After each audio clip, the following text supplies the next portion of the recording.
It was going to be squeaky, squeaky, squeaky clean. That's what the head of the Donald Trump Inaugural Committee told the Associated Press more than a year ago. Quote, a full and clean external audit has been conducted and completed of the Inaugural Committee's finances. Really? Is that so? Then the Associated Press asked to see that squeaky clean audit. Quote, the Trump Inaugural Committee would not share a copy of the audit with AP or even say who performed it. Just trust us. There's obviously nothing going on that's funky with our finances. We can prove it. We did a whole audit. It was a super clean audit. We came out perfect, but it's also secret, and you have to trust us that it happened, and we're not going to tell you who did it. See? We good? We square? That was June of 2017. Since then, the Associated Press has tried to get their hands on that mystery audit of Trump's inaugural finances. We on this show have tried repeatedly in a whole bunch of different ways to track it down too, but no dice. And, you know, part of the reason we were so interested is because it was clear from the very, very, very beginning that there was something funky about the Trump inauguration and the money that was raised for it and spent on it. And this picture, I know, causes a lot of people a lot of agita. This picture makes the president crazy. It became part of the first ridiculous scandal of this new administration on its first half day, when the president told government officials they needed to lie about the size of the crowd at his inauguration compared to the size of the crowd at the Obama inauguration from 2009.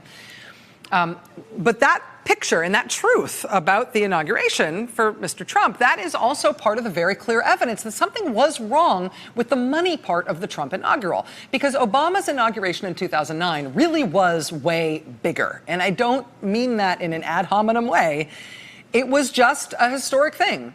And because it was so big, that inauguration for Obama in 2009, it hit a previously unimaginable fundraising and spending record. When Obama was inaugurated for the first time, that was the largest presidential inauguration in history for obvious reasons. The event was just huge. The cost was huge. $43 million they raised and spent for that inauguration. That was a record by a mile. Now, in contrast, the Trump inauguration, I do not say this to be mean, but the Trump inauguration was a comparatively small affair. And there comparatively just wasn't that much to it. It was like baton twirlers and tractors and a DJ who dances while he plays the drums. It was not like 2009. But somehow, the Trump inauguration ended up more than doubling the amount of money that was raised and spent as compared to the gigantic Obama inauguration 8 years earlier, which is nuts. And honestly, the bottom line for us from the very beginning just felt like, well, it might be a good idea to figure out what happened to all that money, because they didn't spend it on the tractor bleachers. The Trump Inaugural Committee did start saying that they did great in their audit, but nobody has ever seen the supposed audit. When we went looking for the audit, along the way, we did manage to find the treasurer of the Trump Inaugural Committee. His name is Doug Emmerman. And we figured, you know, that there were some higher profile people associated with the inauguration. The head of the Inaugural Committee was Tom Barrack, longtime friend of the president, zillionaire in his own right. The deputy chair of the inauguration was Rick Gates, who's now a felon, currently awaiting sentencing. But we figured the treasurer, lower profile guy, but maybe he would know what happened to all the money that they raised and spent. We tried to get a hold of the treasurer to ask him questions. We never, ever, ever, ever heard back. And then we figured out that maybe he himself was a weird choice to be the treasurer of a presidential inaugural committee, since the only other thing he has ever been famous for in his life was once being named as an unindicted conspirator in a major criminal tax evasion case involving his former employer. That was his qualification. We never found the Trump inauguration audit, though. To this day, that full and clean accounting remains a total mystery. Now, however, according to a scoop tonight in the Wall Street Journal, there is a new and different kind of accounting going on. This is the headline tonight in the Journal, quote, Trump inauguration spending under criminal investigation by federal prosecutors. Joining us now is Rebecca O'Brien. She's a reporter for the Wall Street Journal, one of the reporters behind this scoop tonight. Ms. O'Brien, it's great to have you here. You guys have been doing great work. You've had a lot of scoops lately. Congratulations. Thanks so much. So we've been interested in this inaugural funding story for a long time on this show for some of the reasons that I explained there. And there has been previous reporting 6 months or so ago about federal investigators looking into the possibility that foreign money might have gotten into Trump's inaugural funds.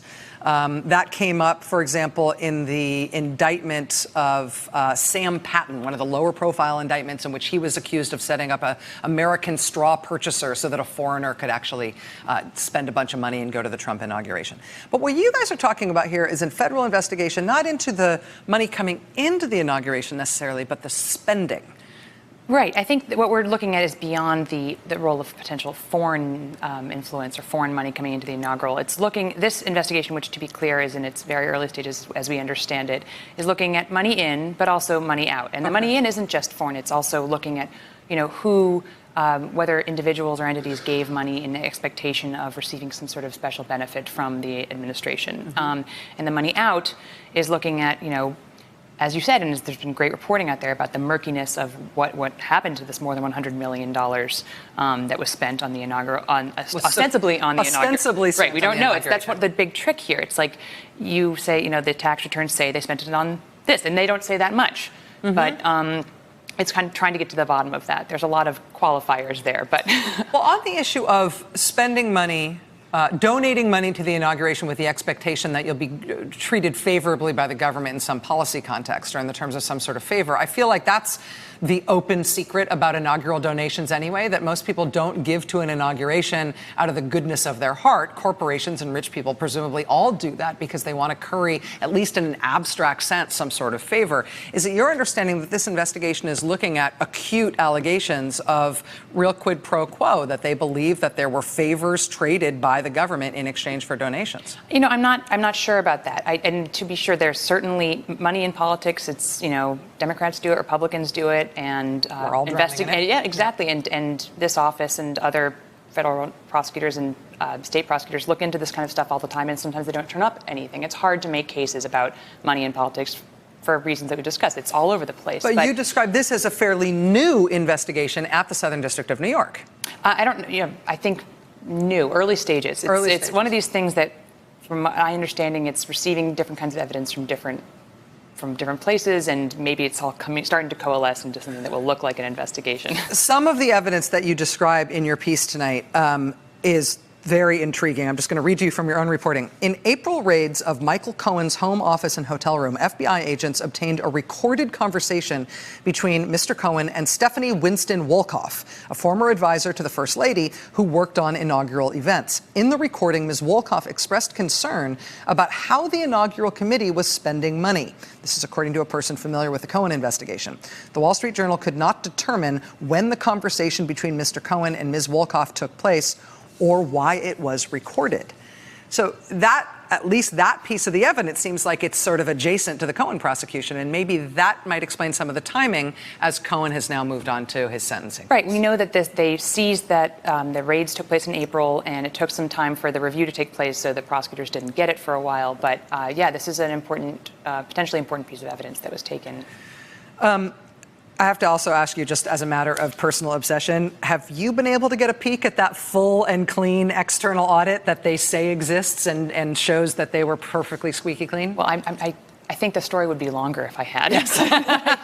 Well, they'd be completely exonerated, obviously. Well, time will tell. Time will tell. Thank you. Well, Rebecca O'Brien, reporter for the Wall Street Journal. Again, you and your colleagues at the Journal have reason to take a victory lap this week. The AMI reporting that you guys did at the Journal was borne out in court documents today, almost as if it was the Wall Street Journal story just written by the Southern District of New York. You're well ahead of that story and so many other angles in this scandal. Just congratulations. Thanks so much. Yeah, I really appreciate it. All right. We have lots more to get to. Stay with us. Hey there, I'm Chris Hayes from MSNBC. Thanks for watching MSNBC on YouTube. If you want to keep up to date with the videos we're putting out, you can click subscribe just below me or click over on this list to see lots of other great videos.